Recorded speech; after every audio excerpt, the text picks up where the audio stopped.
What is going on, my fellow spider nerds? Welcome to the Midwest Marvel Podcast. On today's episode, we are talking about Across the Spider-Verse. I'm giving my full review. I'm going to start off spoiler-free, so for those of you that haven't seen the movie but want to hear my spoiler-free thoughts and reaction to the film, I'm going to give that to you, and then I will let you know when I'm going to venture into spoiler territory, and then we're going to dive really deep into it. I'll give you my thoughts and predictions for the third film. We'll talk characters, we'll talk the ending, like we're going to touch on everything. I cannot wait to dive into it. What a great week to be doing a podcast. I'm your host, Nick Adams, aka Midwest Marvel Guy. Make sure you guys follow my socials on TikTok at Midwest Marvel Guy.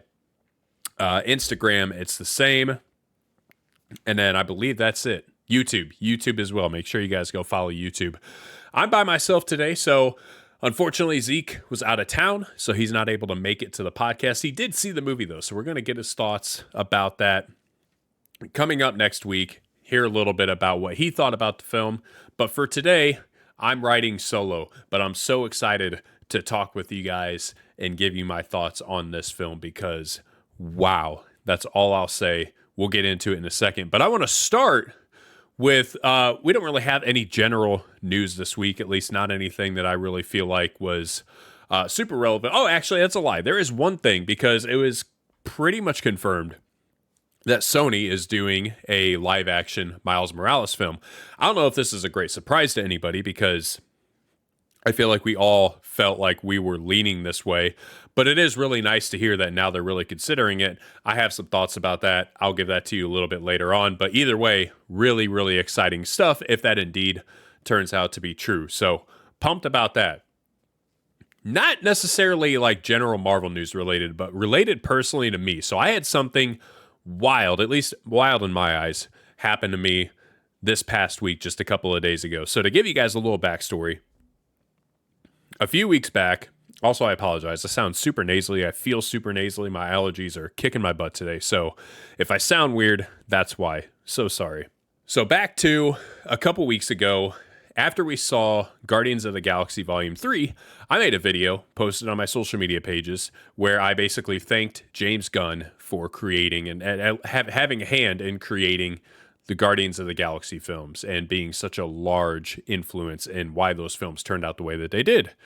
And thanked him for that, wished him the best of luck in DC, tagged him, tagged the cast, but, didn't think much of it. I mean, those guys get tagged in thousands of videos daily, probably. And so I had no expectation of anybody seeing that video. I really just made it for myself, for content's sake. It was a fun video to make, and I felt like it was necessary. So, first couple days in, I paid attention to the comments just to see, he may have seen it, he may have responded to it, but he didn't.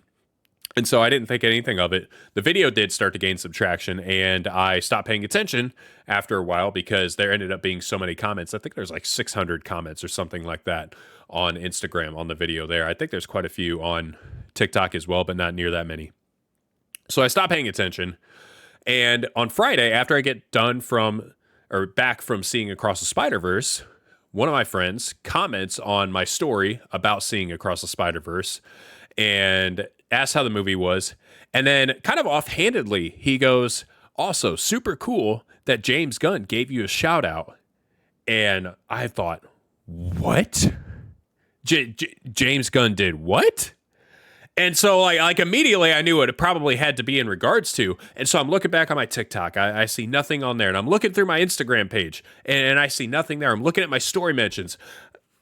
My heart stopped for a second because all I thought was, man, if James Gunn shouted me out and it was on his story or something and now that's gone and I never saw it and I never got a chance to save that, I'm going to be so mad at myself that I stopped paying attention to the comments and anything. And I took a couple weeks off of social media. I'm back on it now. And I looked through the comments, all 600 in my Instagram on that video, and lo and behold, somewhere in the mix of all those, James freaking Gunn, I know that's not his middle name, James freaking Gunn himself comments and says, "You're welcome." And then in parentheses, he goes, "Vin Diesel texted me this video, by the way." What? Are you kidding me? I'm geeking out enough that James Gunn, like the creator of some of the greatest comic book movies of all time, and the man who is now heading up DC Studios, he is the Kevin Feige of DC, geeked out enough that this man chose to watch my video and then respond to it. Didn't have to do that. Super cool. But then the fact that Vin Diesel, Groot, Dom Toretto, like the Vin Diesel, saw my video and then was moved enough to actually text it directly to James Gunn, and then James Gunn was moved enough to comment on it. Dude, my mind, I was on cloud nine. I didn't go to bed until like 2 a.m. on Friday, and that was the sole reason. I mean, Across the Spider-Verse had something to do with that because I was super geeked about that, but also that just added fuel to the fire. And at that point, I almost never went to bed. I was so amped about that. And I had so many plans to make a bunch of videos about Across the Spider-Verse and just pump a bunch out. And that just kind of put a halt to everything because I was just freaking out in my living room for like 2 hours. It was so cool. One of the highlights of just content creation and my nerddom, insane. So maybe that's not exciting to anybody else, but to me, I feel like I've made it. That's the peak of my of my career as a content creator, that James Gunn noticed my video. So naturally, I asked him to be on the podcast. He's never going to see that comment, but I did respond back and say, one, I don't know how it took me this long to see the comment, but two, hey, you want to be on the podcast and talk about things with us? That would be super cool. And I don't expect it to actually happen. But man, how sweet would it be if he did see that comment too, but I doubt he will. But you miss 100% of the shot you don't take, right? Wayne Gretzky, Michael Scott, for those that get the reference. Okay, let's get into Across the Spider-Verse. Again, as a reminder, I'm not going to start with spoilers. So anybody that does want to hear my spoiler-free thoughts, I'm going to give that to you, and then I will let you know clearly when I get into spoiler territory. So let's start off with just instant reaction for this film. It's hard to believe that this film could be better than Into the Spider-Verse, because Into the Spider-Verse is generally regarded as one of the greatest comic book movies ever made, best Spider-Man movie ever made in a lot of people's eyes, or at least one of the best.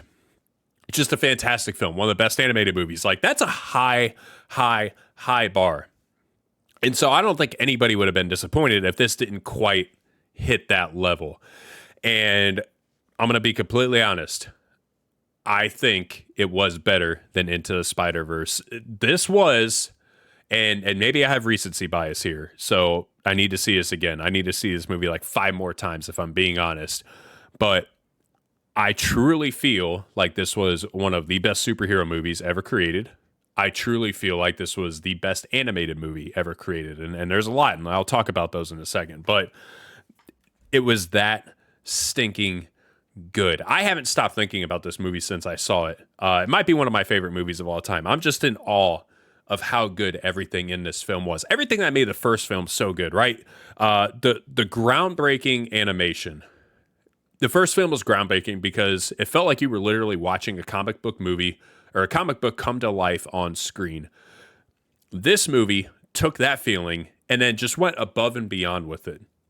Just completely above and beyond. There were so many different animation styles. It was wild. And when you see the movie, if you've seen the movie, you know exactly what I'm talking about. I don't even know what all I saw on that screen. I need to watch it in slow motion, like literally half speed, just so I could catch everything that this movie had to offer from an animation standpoint, because it was that dang impressive. Wild, just absolutely insane. Literally felt like a comic book come to life right there on the screen. Gosh, the characters in the movie, phenomenal. Characters in the first movie, amazing. The characters in this movie, even better, in my opinion. Soundtrack, neck and neck with the first movie. And the first movie had one of the all-time great soundtracks in a superhero movie, maybe even film ever. This one is also right there with it, at least on first couple listens. I've been having the soundtrack on repeat ever since I watched the movie. Action in the film, unreal. Action in the first film, also unreal. Storyline, incredible. Just a phenomenal storyline from start to finish. Everything that the first movie did well, this movie did just as well and better in some regards.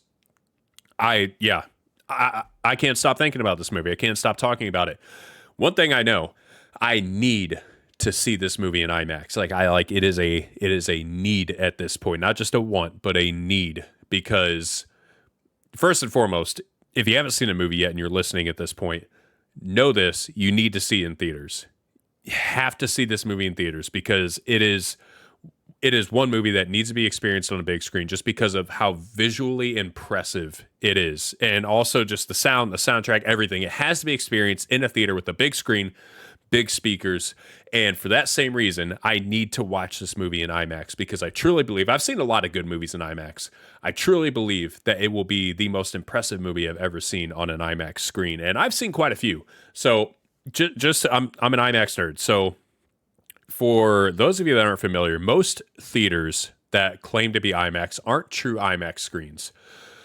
There are what they call true IMAX screens, and then there are kind of like imitation IMAX that are still called IMAX, but the true IMAX screens are like massive. They're like, I think there's only 60 or so in the entire US, and the true IMAX screens are huge. Like I'm talking like 4 times the size of what normal IMAX screens are, right?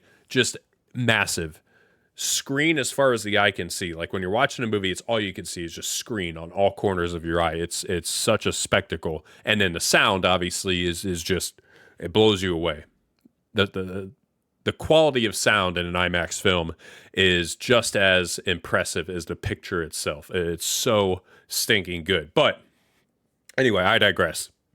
All that to say, I've seen Avengers Endgame. I believe I saw Infinity War in IMAX. I've seen the Star Wars sequels in IMAX. I've seen, just a lot of Marvel movies in IMAX. A lot of the really impressive visual movies, right?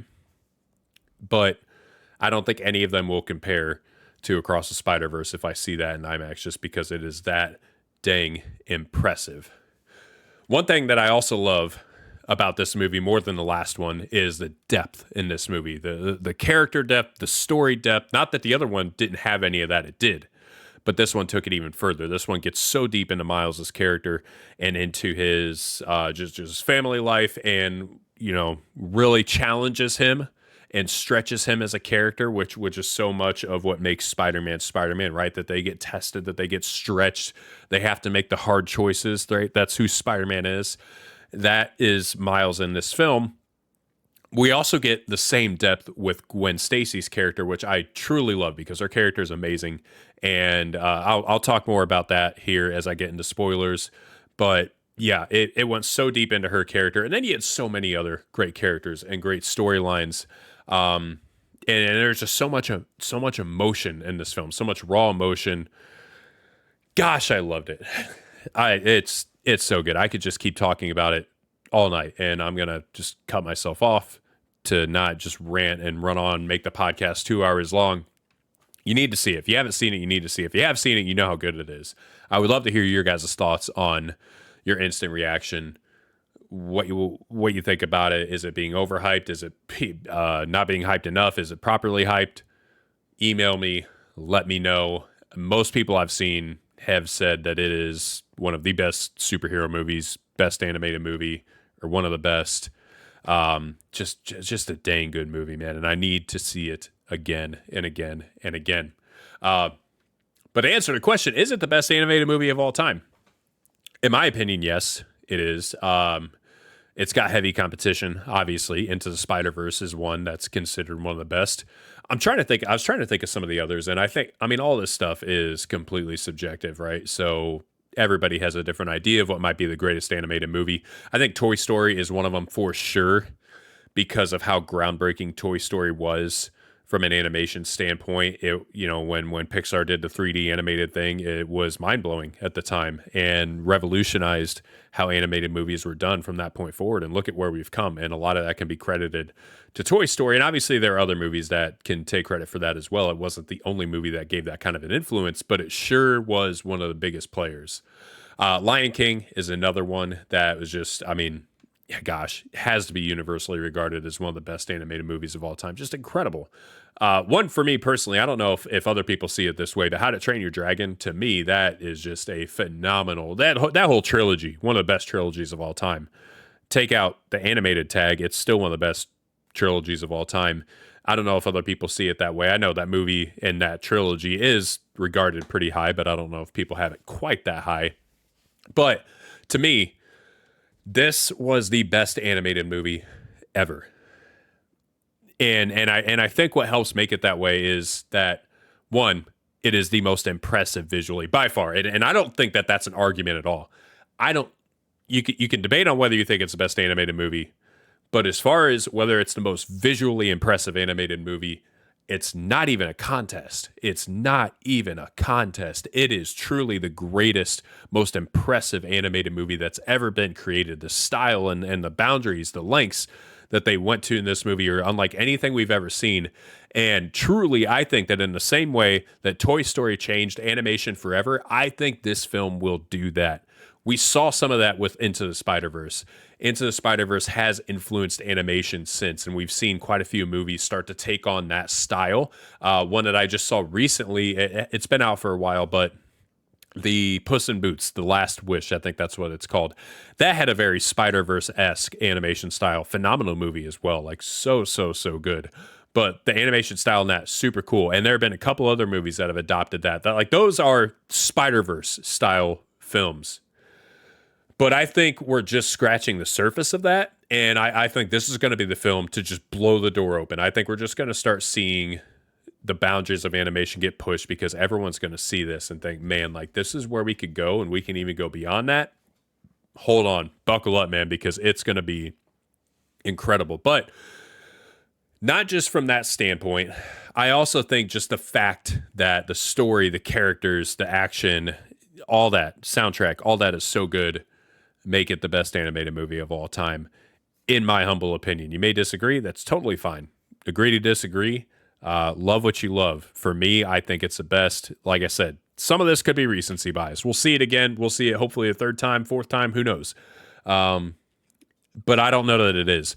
One thing I know about myself, and I've said this on this podcast before, I often like a movie much more the second time I see it. The first time, a lot of times, I'm just taking it all in, and so I don't always process everything because I'm just sitting there absorbing it, and it takes me a while to process. And sometimes as days go on, I'm like, okay, yeah, I think that was pretty good. I need to see it again to be sure and know exactly where I rank it.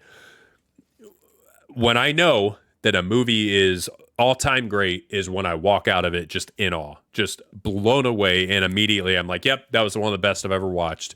That's how it was with this. That's how it was with Infinity War. That's how it was with Endgame. That's how it was with this. I just walked out and I was like, yep, that was it. That was one of the best I've watched, at least in a long time. Incredible. So yeah, and as far as one of the best comic book movies ever, I think it is. If you're going to say that the first is one of the best comic book movies ever, this certainly has to be, unless for whatever reason you just didn't like this one. But I mean, in terms of the story, the characters, the action, the depth, the villain, we'll talk about him, the spot, the visuals, etc. There wasn't a bad thing about it. It has to be considered one of the best. It's just technically one of the most technically sound superhero movies of all time, in my opinion. I don't know exactly where I would rank it in that list, but gosh, it's in the conversation for sure. So yeah, and the thing about this too is that this film and the last one as well go above and beyond just being an animated movie, right? I think a lot of times animated films always have an asterisk like, yeah, that was good for an animated movie, right? There's always that tag on the end. Yeah, that was good for a kid's movie. This was not that. This was not a kid's movie. This was just a great movie that happened to be animated. And surely it would not have been as good if it wasn't animated, because they were able to do things creatively with this movie that you just would never be able to do with live action. It would not translate as well. Sure, you could do some of it because of CGI, but it would just not be as cool. And gosh, they just make it so stinking good. So yeah, those are my spoiler-free instant reaction thoughts. And if you haven't seen it, you need to go see this in theaters. I promise I'm not getting paid to say that, although someone should pay me to say that, but I'm not. You need to go see it in theaters. I'll go see it with you if you're here in Fort Wayne. But go see it in theaters. If you have seen it, or when you do see it, let me know what you thought.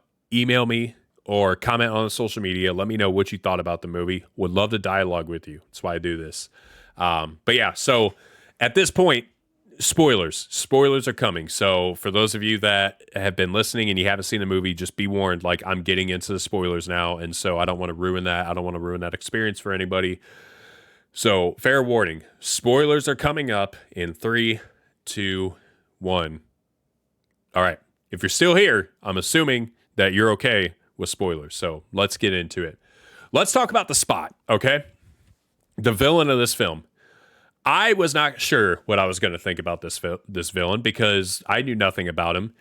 I knew he was a D-list villain, and that kind of worried me a little bit, but I wasn't too worried because I knew, the last movie just handled everything so well. I'm like, okay, they know what they're doing. But I did wonder if I would end up loving the villain or if I'm just going to be like, he was fine. He was a part of the movie, but I didn't really care about him. I loved this villain. I love the fact that they took a D-list villain and not only made him formidable, but by the end, he was downright terrifying. Just absolutely terrifying by the end. In the end scene, I mean, like his progression throughout the film as his rage started to pile on and he started to get stronger and more powerful, and you saw that kind of consume him. And then by the end, he's just, he is just like bloodlusting, wanting to destroy not just Miles, but it seems like anyone and everything in his universe. So stinking good. Love that.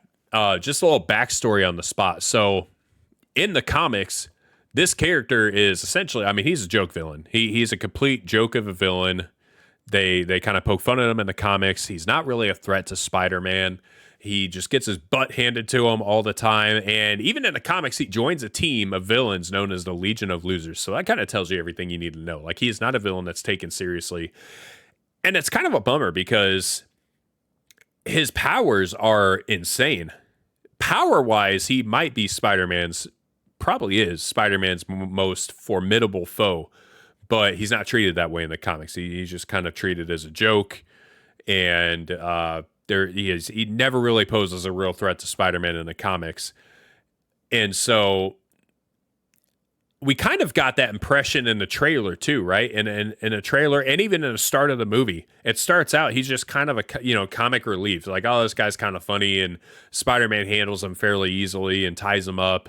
And then he ends up getting away, and you're like, okay, but how dangerous is this guy going to be? I thought going into it, and even during the movie, I thought he was just like a sub-villain, and there was going to be a greater villain to kind of show up. And depending on how you view Miguel O'Hara, maybe you would consider him that. I don't think he is. I think he's just a very complex character. And I think even in the second film, we're going to see even more of why he is the way he is. But I don't really see him as a villain per se. He definitely is in that gray area, but I'm not putting him in the black just quite yet. But with the Spot, I just thought he was kind of comic relief, and which was fine. It's a fine way to go about being a villain. But again, I never really perceived him as being a serious threat. And then as the movie goes on, you start to see it slowly just building. And you didn't see him fighting a ton. You just saw, little glimpses of him. And you'd notice that he was just gaining steam. And now he is an absolute force heading into this third movie. One thing that I love with the Spot is that there's a parallel with him and Miles here, right? And just track with me on this. So Miles, so much of what's central to Miles' story, especially in this movie, but in the whole trilogy as a whole so far, is that it's about Miles writing his own story, right? Miles wanting to make his own choices, Miles wanting to not let other people write his story for him and kind of blaze his own trail, blaze his own path. And in a roundabout way, the Spot is doing the same thing compared to his comic counterpart, right? Because in the comics, that's the blueprint that's been laid out. That's the type of villain that he is. And this character started out as that and then quickly deviated from that, and now is not just a joke of a character, but is a legitimate foe, a legitimate villain that I think is going to really be a force to be reckoned with in the third movie. So blazing his own trail, writing his own story. I think there's a little bit of a parallel there. Is that a reach? Maybe somewhat, but still, I don't know. I just really like the character. I thought they did well. Some of my other favorite characters in this movie. I already mentioned Gwen. I love that this was just as much, maybe even more so, her story than it was Miles. We start off the movie with 30 minutes of Gwen's story, which I loved it. I thought it was so good to see that insight. I love the fact that we got to see all these different spider worlds. That was super cool. So yeah, she instantly one of the favorite characters. Miles is obviously one of the favorites. I'm not, gosh, they just did him so good. I love the fact that we got to see Miles's family life so much in this one. I just rewatched, my wife and I just rewatched Into the Spider-Verse last night.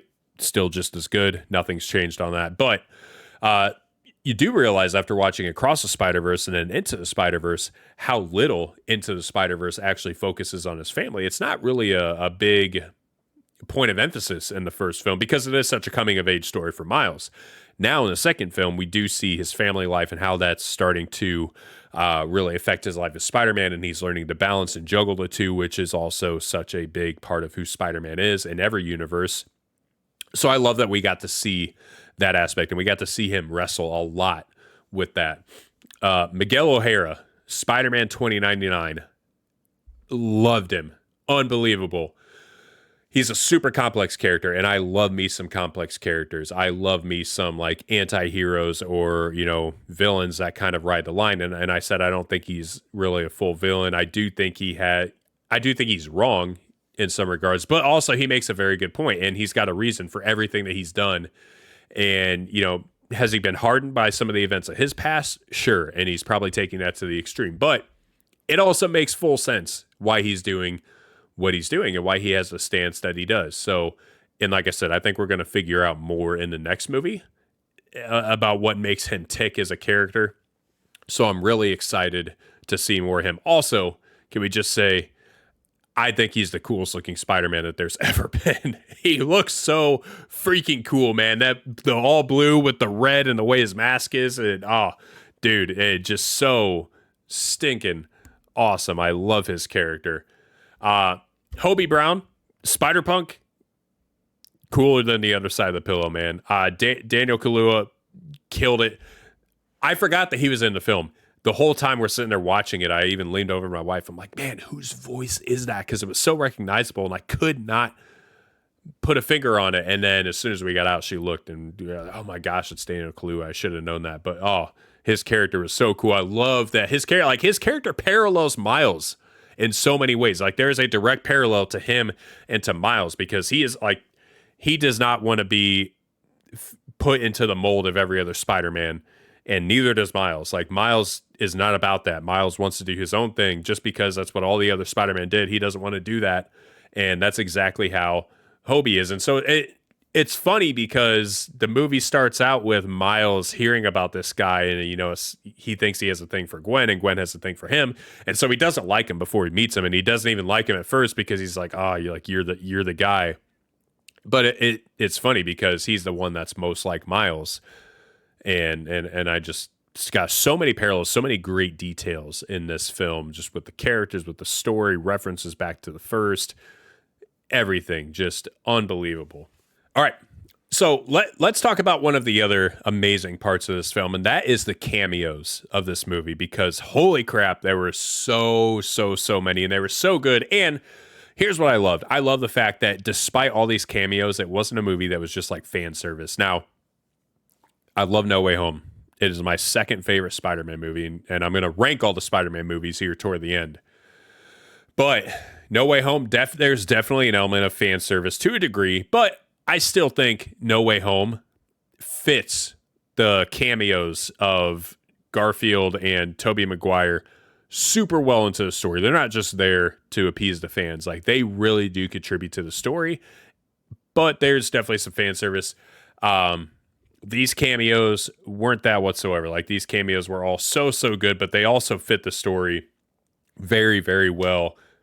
And there were so many good ones. So I'm going to just rattle off a few.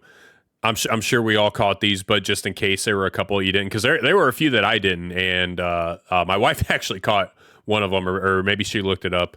But there's so many good cameos. And obviously I'm not going to go into all of them because there were just a ton. But Obvious ones, Tom Holland, right? There was a mention of him in Doctor Strange. We don't see him directly. I do wonder if we're going to see Tom Holland in the next one, even if it's a post-credit scene. That's probably where it would make the most sense, but I could see it happening. We did see Andrew Garfield, Tobey Maguire, saw glimpses of them in their past. That was cool. One of the neatest cameos, this is the one that I didn't catch, but Mrs. Chen and her convenience store from Venom, from the Venom film. So she's the one, when Spot is going from universe to universe, he ends up in that convenience store and he just stares at the convenience store clerk and she doesn't even have a reaction to him. And it's been forever since I've seen Venom, but as I'm sitting there watching it, I'm like, man, she is just not bothered. This lady has seen some stuff, and as it turns out, she has, because she's in the Venom universe and she's seen Tom Hardy's character, Eddie Brock, literally transformed to Venom in front of her very eyes. She's just not fazed by anything anymore. So some dude with spots all over his body isn't going to get her to bat an eye. I just thought that was such a cool, clever cameo that I would never have thought was going to be in there. Another big one that so many people were amped about, the Spectacular Spider-Man from 1999, the animated series. So cool seeing him in there. That was a series that was canceled way too early in the eyes of pretty much everybody. So it was great that he got his day in the sun again. Also cool that the original voice actor was able to voice him and we got to hear him talk, because I didn't think we'd really get to hear him talk. I just thought we'd see a glimpse of him without any actual audio. So it was cool that he did get to speak in the film. Lego Spider-Man was another one. The Lego universe was so cool.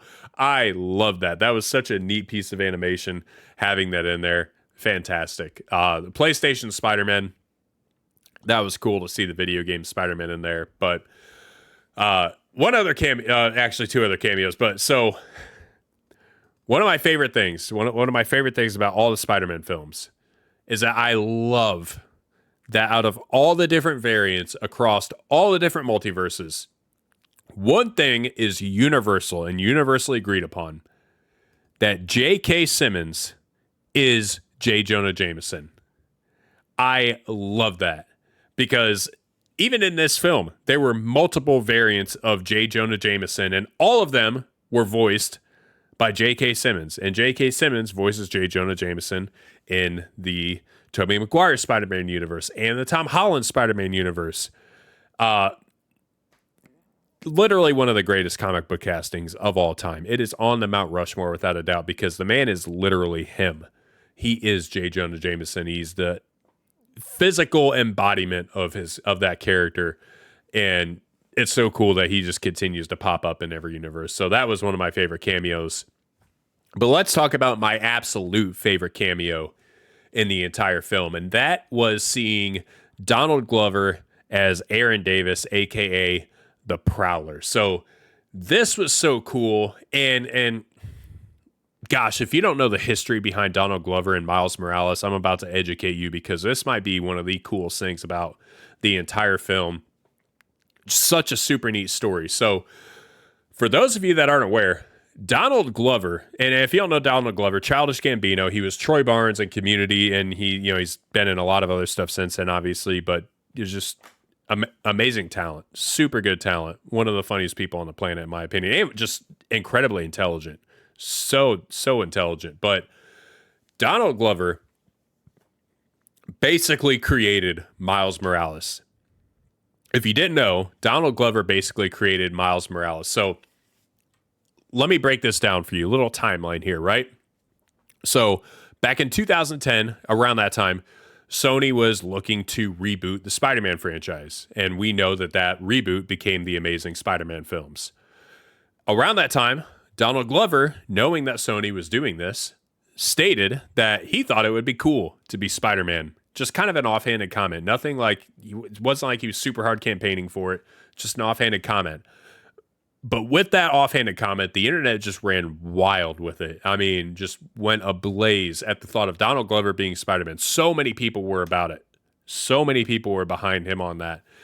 So much so that there was even a hashtag Donald for Spider-Man movement that started online. I mean, people were behind this 110%. Well, obviously we know Donald Glover didn't get the part because Andrew Garfield ended up getting the part, which not mad about that because Andrew Garfield is in fact my favorite Peter Parker Spider-Man.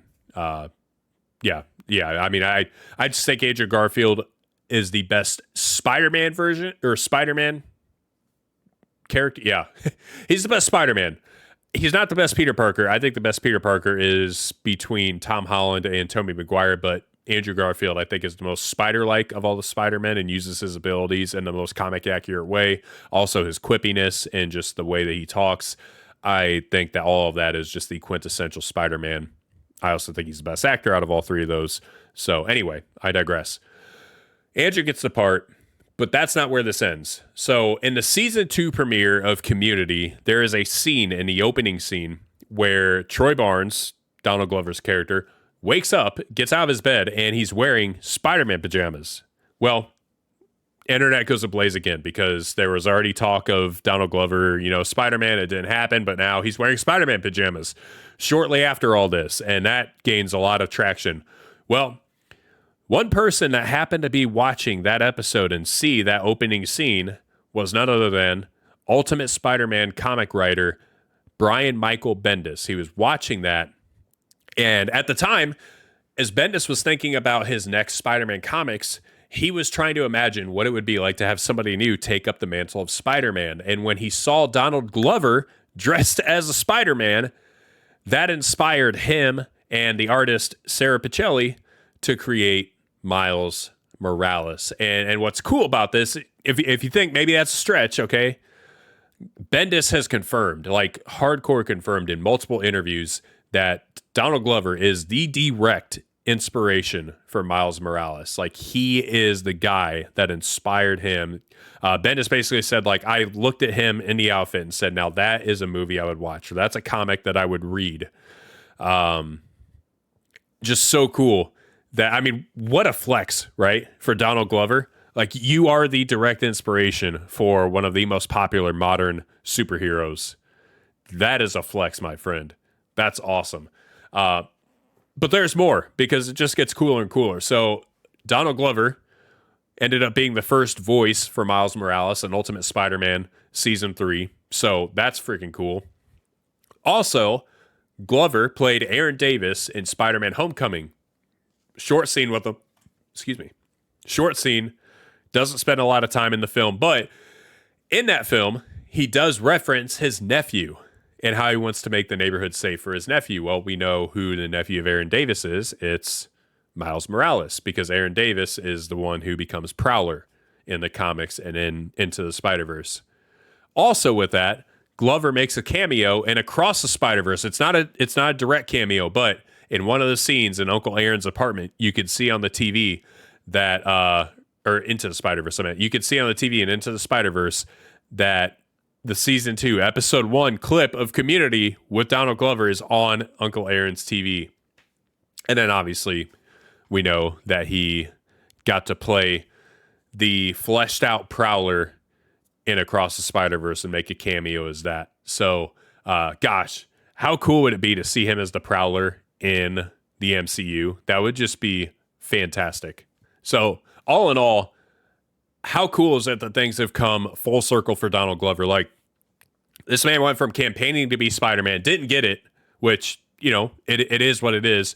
But now this man has gotten to be a part of so many different Spider-Man universes, animated Spider-Man universes, and he now has a direct tie to the comics. And he's played characters in both the MCU and the Spider-Verse movies. Just amazing. So yeah, that cameo, in my opinion, easily the coolest cameo, but obviously, you may have different thoughts. Let's talk about the end credits. Weird thing to talk about, but I'm a big end credits guy. I love it when films wrap it up with a really cool end credits, not end credit scene, but just, end credit scroll or whatever. You have cool animation, good song. And this one was one of the best, in my opinion. The song that they played at the end, along with the animation, after you're just sitting there, after having experienced the massive cliffhanger that was the end of that film, for me, I was just in awe of everything. It gave me heavy Black Panther vibes. You know, that feeling that you felt after watching Black Panther for the first time in the theater, and then the song by Kendrick Lamar comes up and you see the animation for the credits and just blown away by that. Same feeling with this. I feel like it's almost just as iconic. I loved it. Again, could be recency bias, but man, it was incredible. I don't know where it ranks exactly. There's a lot of really good movies that have incredible credits, but yeah, that's just me being a nerd. Let's talk about the actual ending of the movie, though, because one thing, if I've seen one criticism about this film, it's the fact that this movie ends on a cliffhanger. And I've seen people talking about how some people have said the movie felt incomplete. It didn't feel finished because of the cliffhanger, and it just kind of ended in the middle of everything, and no one even expected to end when it did. And all of a sudden it's like, oh, to be continued. And it didn't really make it feel like the movie wrapped up. And one argument that I've heard, I've heard people push back and say, well, Infinity War was a part 1 of 2. And the rebuttal I've heard to that is, well, Infinity War is a standalone film. It's a film that stands really well on its own, especially when you view it as a movie from Thanos' standpoint, because it's his story essentially in a lot of the movie. And that's completely right. From Thanos' standpoint, that is a very complete movie. Great arc for Thanos. My pushback to the people who don't love the cliffhanger and Across the Spider-Verse is that when this movie is viewed as Gwen's movie, this film stands incredibly well on its own. Incredibly well on its own. And from the get-go, I felt like when I was in the theater, I felt like this was Gwen's story. It starts as her story, right? The first 30 minutes of the movie or so, it's all her. It's all Gwen. And it continues to go back to her. And it even ends with Gwen. You know, she's decided that she's not going to conform to what the Spider Brigade, whatever we're calling them, she's not going to conform to what they want to do, what they believe they need to do to make sure the canon stays intact for all the different universes. No, she's going to go off and do her own thing, and that's growth for her. I think when it's viewed as her movie, which I think it is just as much as it is Miles, if not more, it is a very complete film. A very complete film, and I love that about it. So that would be my pushback to people who didn't love how it ended on a cliffhanger. Personally, though, even without that, I love the cliffhanger because it left me craving more. It left me just wanting so much more, and I haven't left a theater with that feeling in a long time, probably since Infinity War, honestly, because remember the way we felt about that. Massive cliffhanger, and then we have to wait a little bit less than a year for the next one to come out. Same exact thing with this one. I think the sequel, the final part, is supposed to come out in March 2024. So like 9 months. So not super far away, but long enough that we have to sit here and stew over it for a while. But I love that about it. I love that I walked out of the theater just, gosh, I can't wait a year. What a great feeling that is to love a movie that much and to be so invested that you walk out and you're like, I physically cannot wait 9 months for this next movie to come out. If it wasn't any good, we just wouldn't care. But instead, I have to have it right now. For that reason, I love the cliffhanger. I'm all for it. I'm okay with it. And I think, part 3, the sky's the limit for that one. All right, we're going to wrap up here soon. But before we do, I want to do 2 things. I want to talk about my predictions for Beyond the Spider-Verse, and then I want to give my full ranking of all the Spider-Man movies. So, predictions for Beyond the Spider-Verse, like I said, comes out March 2024. As of now, this movie did get delayed, so take it with a grain of salt. I hope Beyond the Spider-Verse doesn't get delayed, but at the same time, if it does get delayed, I trust it because look what happened with this one. So good, and honestly, if the delay meant that the movie was going to be just even slightly better, I'm okay with that. Don't rush it. So March 2024, my predictions for Beyond the Spider-Verse. 1, I think that Prowler Miles, the Miles in the other universe, Evil Miles, I think he's going to eventually help out our Miles. And I think he's going to have a redemption arc. I don't know if he's going to make it or not, but I think he's going to help out our Miles because that universe doesn't have a Spider-Man. I don't think he'll become Spider-Man, but I do think he'll have a redemption arc because that universe is a mess. That New York is a hot mess, a dumpster fire. And they need some kind of help there. So I think Miles is going to eventually turn him. I do not think, big prediction, I do not think Miles' dad is going to die. Don't think it's going to happen. I know we're led to believe it's probably going to happen because that's the canon event, but I don't think that's going to happen. Now, I do think his mom could die. Would not surprise me if that happens because she does die in the comics. She dies in the comics while Miles is trying to save his dad and does save his dad. And I think it's the police accidentally shoot Miles's mom in some kind of really big fight. She ends up dying. So I could see that being a twist. I could see it being a gut-wrenching twist in Beyond the Spider-Verse where it's a scene and we think his dad's going to die. And then he makes the incredible last-minute save, saves his dad's life. Okay, good. Everything's okay. Only to turn around and find out, oh, mom didn't make it. So that would be a heavy hitter. Also, it would be a really interesting contrast to the other Miles universe where he's lost his dad, but not his mom.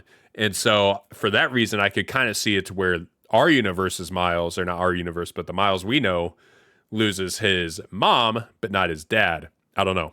Could go back and forth. Now, obviously, there's the contrast because Uncle Aaron is alive in one and not the other. So, it may be null and void, but I could see that happening. But personally, I wouldn't be surprised if neither die.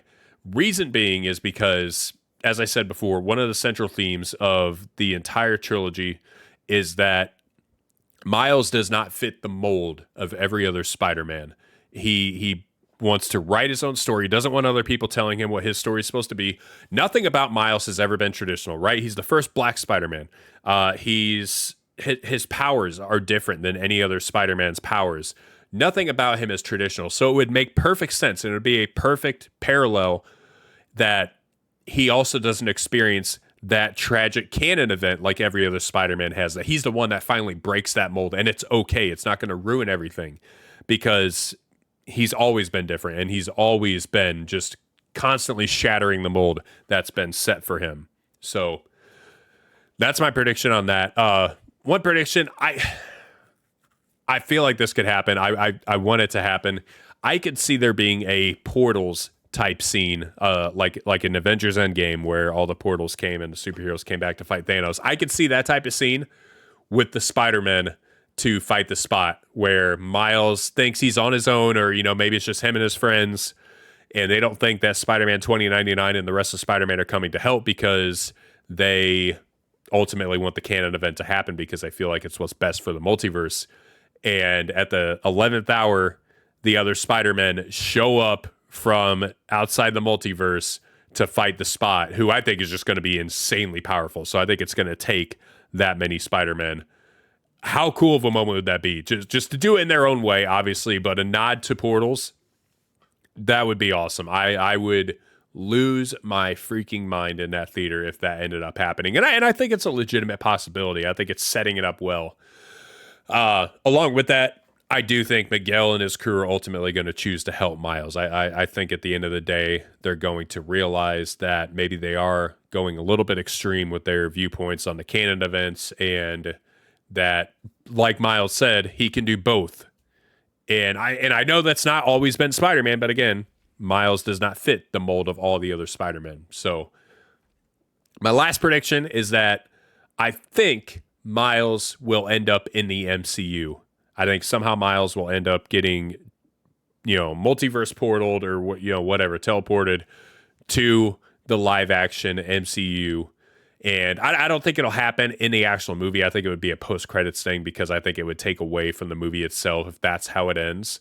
To me, I think they'd want to wrap a nice little ribbon on the trilogy and then have that happen to kind of set him up for his next adventure.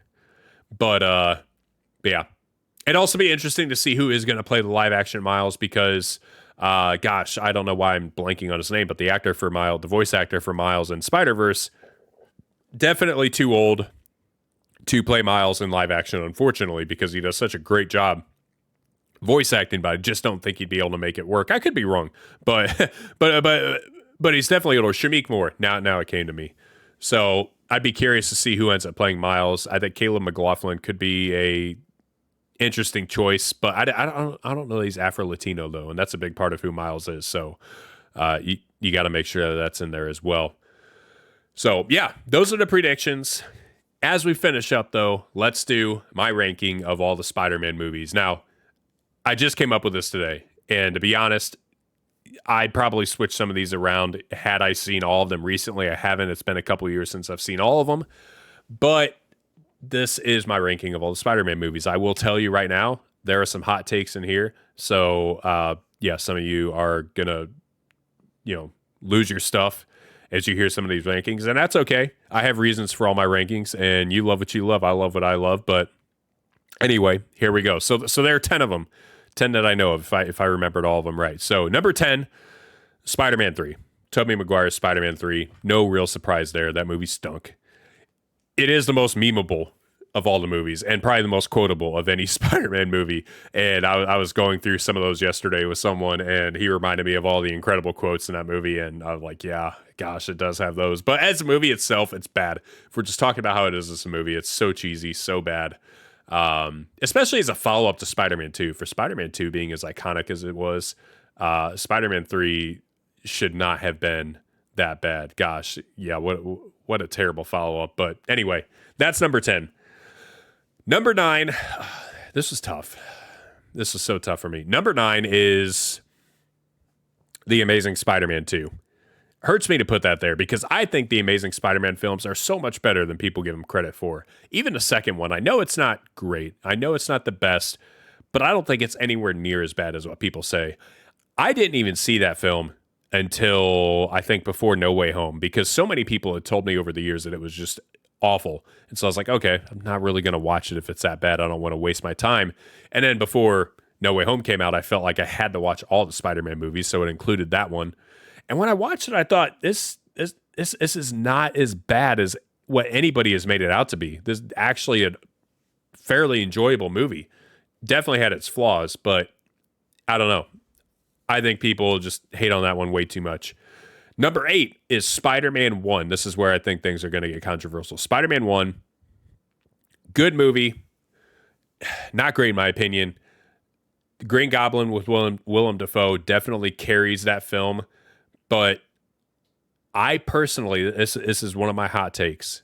I personally do not think that Tobey Maguire movies have aged very well. I don't think they've aged very well. I know they're very campy, and I know that's the style they were supposed to be, so I get that. I know that that's what they were going for, but personally, I just do not enjoy that quite as much as some of the other ones. So for that reason, Spider-Man 1 is ranked fairly low for me. Still an enjoyable movie. I should preface that with this. I enjoy all these movies, but I have to rank them somewhere. Spider-Man 1 gets number 8 for me. Number 7 is Spider-Man Far From Home. This movie's good. I really like Far From Home. I really like Jake Gyllenhaal's Mysterio. I thought that was a phenomenal villain. The Spidey Sense fight with the drones and Mysterio at the end is such a cool and one of the most creative fights in the MCU. Great movie. Love it. Number 6 is Spider-Man Homecoming. I think an extremely underrated film, and here I am saying it's underrated, and I put it in the bottom half of my top 10, so I'm literally contributing to the underratedness of this film. But it's so good. It's such a good movie. I think Vulture is one of the most underrated villains in the MCU. Gosh, Michael Keaton just absolutely crushes it as Vulture. I like it. It's a really good movie. Number 5, top 5, is The Amazing Spider-Man. I think The Amazing Spider-Man is so stinking good. Again, it does have its flaws, but as I said before at the beginning of the episode, I love Andrew Garfield's Spider-Man. I think he is the best Spider-Man out of Tom, Toby, and Andrew. I think he's the best one. And yeah, I just really love that movie. And again, I think that movie gets way too much hate, but it definitely gets more love than the second one, which I still think gets too much hate. Number 4 for me is Spider-Man 2. Even though I said that the Tobey Maguire movies didn't age super well, Spider-Man 2 is still iconic. It's still, I mean, it literally blazed the trail for so many superhero movies.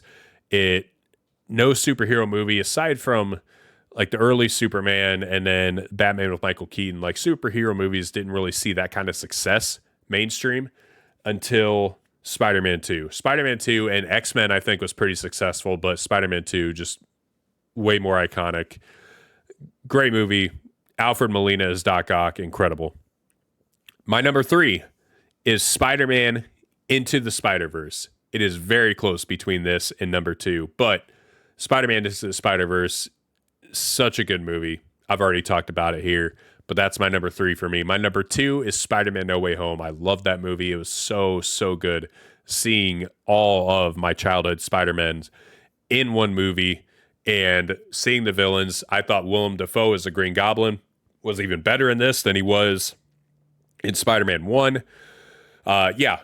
Did the movie have flaws? Did it have some major plot holes? Absolutely. And I don't care. I still think that movie is one of the greatest third acts in the entire MCU. It's so stinking fun to watch and entertaining and emotional. A very emotional movie, an emotional third act. So, so good. But my number 1, if you couldn't tell, Spider-Man Across the Spider-Verse. I think it is the greatest Spider-Man film ever created. Again, recency bias, maybe. But I'm going to see it again, and I'll let you know after I've seen it again, although I feel like I'm going to feel the exact same way because, yeah, when you know, and as soon as I got out of the movie, I was like, yeah, that was the one, baby. So that's the Spider-Man ranking. Let me know what you guys think, whether you agree, disagree, how do you rank yours? I would love to hear your thoughts and your rankings on this. But that being said, that's the podcast. Guys, it was so much fun talking about this movie. I hope if you've seen the film, I hope you loved it. I hope you loved it and just got so much enjoyment out of it, just like I did. I would love to hear your thoughts. Please email at midwestmarvelguy@gmail.com. We read all emails on the air, and so I would love to dialogue with you about this stuff or anything else. Just ask any questions, make any comments. Please be a part of our community. Again, make sure you follow the socials. Would love to chat with you on there and engage dialogue with you on there. I hope you guys have a fantastic, fantastic week. I appreciate each and every one of you guys and your support. And I hope you guys have a great week. I know I already said that. I don't even know how to finish. This movie still has me speechless. You guys are awesome. You guys are loved. Peace out, nerds.